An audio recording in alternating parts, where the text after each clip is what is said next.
Imphal waste district की अरोइब हेक सिदाई मक्तदा हाइबदी Kangpokpi district का लोनदुना लेरिपा कंगलातोंबी हारिब लमसिदा मैतै गी ओइना सुपनतंगी मियोई सामग कुनखक लेजबा खुन्नसिदा करी करम दौरगा खुन्नसिदा हौजी हौजी थेनरिब लालसिदा माइ पाकनबगिदमक खुलसिदा लेरिब इमाइबेन सिंगना करी करी तोबिरमी हाइबदुगी वीडियो निंगसी मियामद खुदोल थमजगे मैम खुरमजरी अदुम येंगिरिबसि पिके चैनल फथामिनासि खमिनासि चैनल सिनंगसि हुजि हुजि कोइगी मणिपुर थोइबा कांगलपि इरांग असिगा मरि लेना अवाना तारबा लमसिंगदा मतेंग पांग सत्पगी मनुंग चना हुजि कोइ मयामना चत्पदा किनरबा कोइगी कांगलातोंबी हारबा मफमददा कोइना मैतै ताबा जगासिंगदा मरोइना ngasiसे सीसी हायर सेकेंडरी दा तमबा छात्रसिंग ओइगी एलुमिनाई आइदि सीसीएन फोरमाइदन लै मखोइना अवाना तारबसिंगदा मतेंग पांगबगी मनुंग चना सिगी मफमसिदा हाबिदि कांगलातोंबीगी हुजुजिक लाइबुंगसिदा मकिगी अवा कोबु लाइबुंगसिदा कांगलातोंबीगी मफमसिदा कोइ मतेंग पांगु लाकपनि अदुगा यम नुवाइबमना हारिबा मफमसिदा कोइ लमखुनसिगी इमाइबेनसिंगना सालाइ डाइरेक्टि थांग खतुना सिगुनबा इबदो अवांग कोब्रु कांगलातोंबीगी लाइबुंगसिदा इमाइबेनसिंगना सेंग अमदि थांग सालाइ डाइरेक्टि थांग खतुना दा यामना कोइगी लानसिदा माइ पाकनबगिदमतसु होनबिरमली सिसु ओइ मतेम होनजरके दुगा साइगी कोना अवाना तारबसिंगदा लखुनसिदा मतेंग पांगसिसु मयामदा होनजरके मियंग ता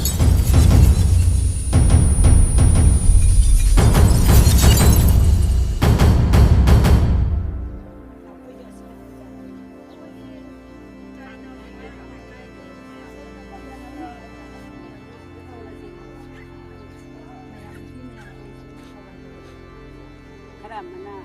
rilisan yang ai ko ready tau kari lah ho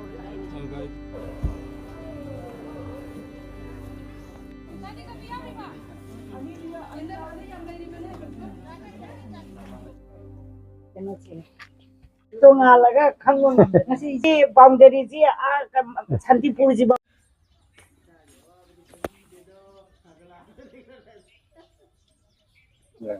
ahamba maktada sichian forum association na ekhoi Kanglatombi da leiriba maitai furup sibu nungsibiduna awaba ekhoi awaba mayam je khangbidana sumai tawdana chaningai thakningai na chingba ekhoi gi damta mateng pangbi pasigi damakta thagachari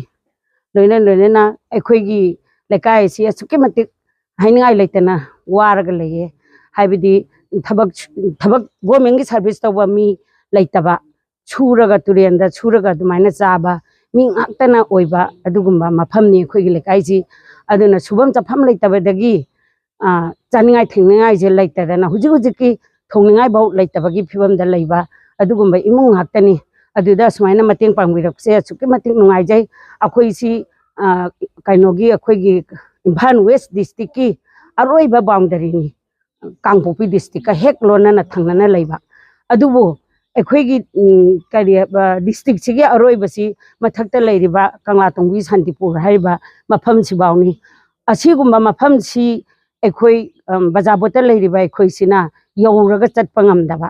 असिदा boundary मत असिदैजिदा थोंग अमा लेरिसे असिदगी लांखलगा चटपा यादबा अदुगुम्बा खुदोंग थिबा लेबा मथकि मंदिरसिदा school अनि अहुम लेबनी school सिदा एखोइगी आंगांसिंगसे लोइनबा लाइरिक तंबनी अदुबु थोंजी लांखटपसी कीबदगी आंगांसिंगसे लाइरिक तंबदसु यामना खुदोंग चादबा ओइरे अतोपा स्कूल थीनदना ममा मपाना मचाजिंगजिगिदमक्ता चिक्सन थौरांगिदमक्ता अतोपा स्कूल थीनबदा अवाबा फिबमदा लेइरे हुजिकसे अदुना असिगुम्बा अवाबा मयामसे फनिङाइगिदमक्ता मणिपुर गवर्नमेंट अमदी नरेंद्र मोदी प्राइम मिनिस्टर ना हौजिक फावबदा था अहुम फाजिलकलबा जिबावदा मणिपुर की वाफम अमा बाबा पंदना लेइबा हैबसी असुके मतिक थवाई छोकना नुंगाइते हैबदी मोखोइगिदी असिदा रेलवे एक्सीडेंट होए बस एक्सीडेंट होए हैबददी मा हेक ताबगा चटलगा कनो पीबा मोइगी करी हाइतारे छाप कनो तिंबांग पीबना चिंबा अदुगुम्बा सिगिबा मी मयामदुगिजु पीनिङाइ होनबा अदुगा एखोइगिना ngasi भावदा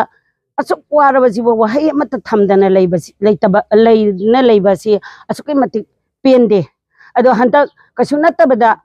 nupi kharagi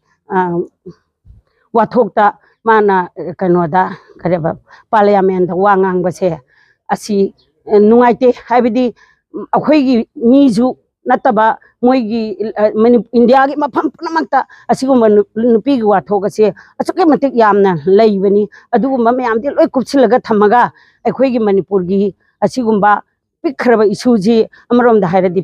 pikhraba isuni haiba yai adugumba sibadwidi loina world gi mafam pudumak silba thungnaba santopiba asi thawai hakchang chongna yaningde aduna athuba matamda Narendra Modi amadi Chief Minister na ekoi gi waroi sila si pubiraga mayumakai laitriba haibidi relief ta lairiba chachampu dagi lakpa more dagi lakpa ekoi di hair tharabaju phatrabaju warabaju changai thangai laitrabaju kocha chaluraga surura nomuraga awaba pothaba jum baudi lairi moidi hajik relief ta lairiba kangbuji kari haitare mukhoigi hinningai lambi macha machu chimningai gi damakta wana sujan nomjaraga tangkhacharakpa mayum wana sajarakpa adugu mai mayam do loi thudek piraga pulpoina tumhallaga waraga leibese haingai letana nungai taba phawi moida phawri badumaina khoida su phawi adun hairiba mising sichu magi lamda hanjallaga leihanba honabiyu leihanna bo honabiyu ado diripta thameraga changai thangai khara piraga moigi apen banateba aduduna khara chaba phangbadu khaktagi natti haiba adu kayam kuina ju moibu mayamna thaaga leiduinu haiba aduna hairiba asigumba miyoi singa se magi jaga da hanjan biraga santi thun puraktana manipur se ingna chikna leiba hanagi phibam da hanjan biyu aina mayang ma phanda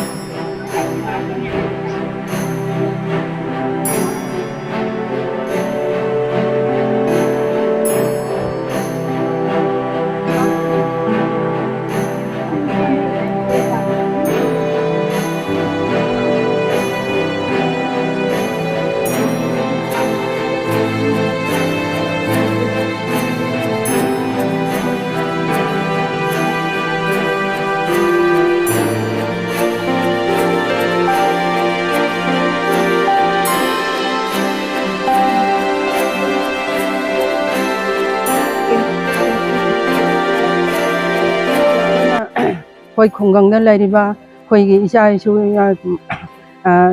lairiba imai ben mayam chana khoina sumai tongna akhoi gi taifama sida kana akhoi gi isa gi amda apawo ma lakpadagi salai tere ki thangkapiyo akhoi di lanchangani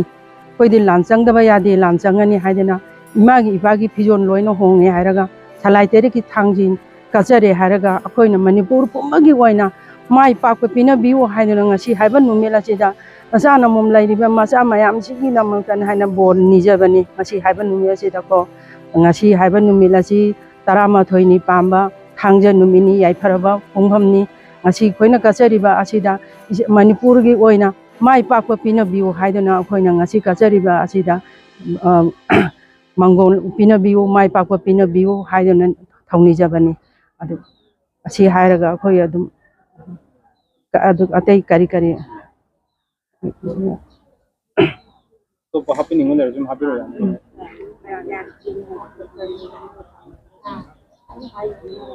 adu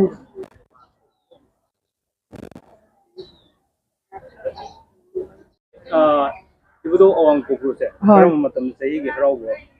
kanu ge phairengi humni pamba adegi mangani pamba teni pamba sumaina hawi laichai yenga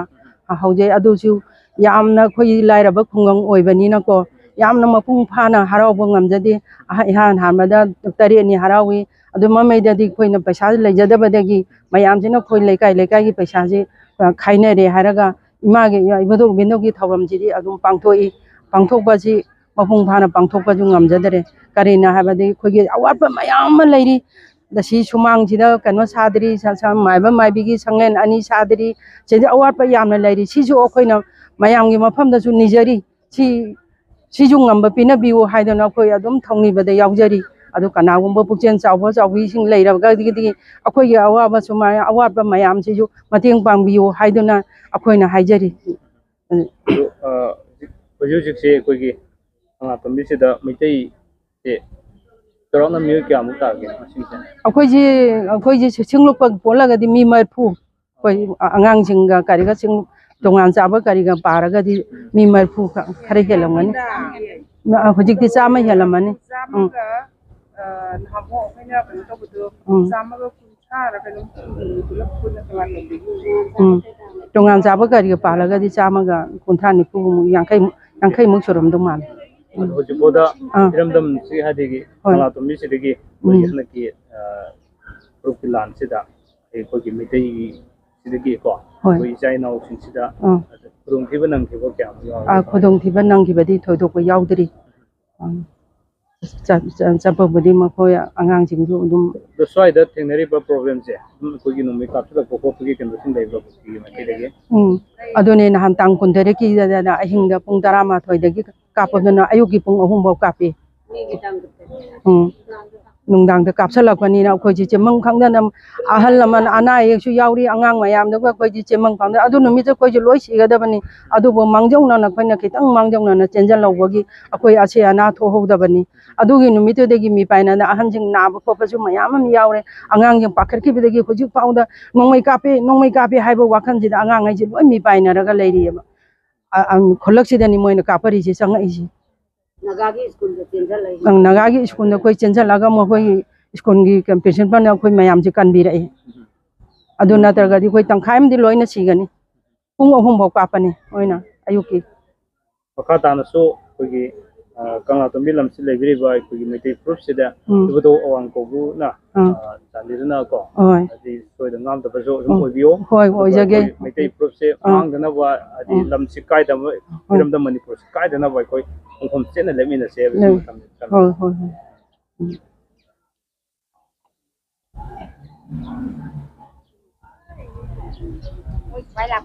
ꯑꯩꯈꯣꯏ ꯂꯥꯛꯄꯤꯔꯤꯕ ꯃꯌꯥꯝꯁꯤꯡꯁꯤꯗ ꯑꯩꯈꯣꯏꯒꯤ ꯏꯕꯨꯙꯧ ꯑꯋꯥꯡ ꯀꯧꯕ꯭ꯔꯨꯒꯤ ꯈꯣꯝꯗ ꯀꯠꯄꯤꯔꯤꯕ ꯑꯩꯈꯣꯏꯒꯤ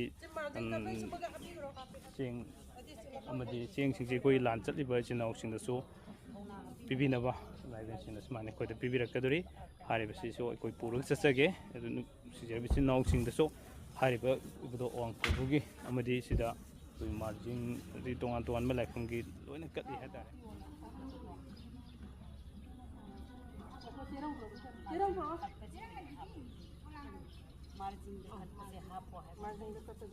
ꯊꯥꯡꯖꯤꯡ ꯃꯥꯔꯖꯤꯡ ꯋꯥꯡꯕ꯭ꯔꯦꯟ ꯂꯣꯏ ꯁꯨꯔꯕꯅꯤ ꯂꯥꯏꯐꯝꯉꯩ ꯂꯣꯏꯅ ꯃꯩ ꯊꯥꯗꯣꯛꯄꯤꯗꯅ ꯃꯣꯏꯅ ꯃꯌꯥꯝꯗꯨꯅ ꯉꯁꯤ ꯂꯣꯏꯅ ꯑꯩꯈꯣꯏꯅ ꯇꯝꯃꯕꯅꯤ ꯃꯌꯥꯝꯗꯨꯒꯤ ꯂꯣꯏꯅꯃꯛ ꯋꯥꯡꯕ꯭ꯔꯦꯟꯒꯤꯁꯦ ꯂꯥꯟ ꯉꯝꯒꯗ ꯀꯩꯅꯣ ꯃꯥꯔꯖꯤꯡꯒꯤꯁꯦ ꯂꯥꯟ ꯉꯝꯒꯗꯧꯔꯤꯅꯦ ꯑꯩꯈꯣꯏꯅ ꯑꯗꯨꯒ ꯂꯩꯁꯤꯗꯅꯦ ꯍꯣꯏ ꯍꯣꯏ ꯍꯣꯏ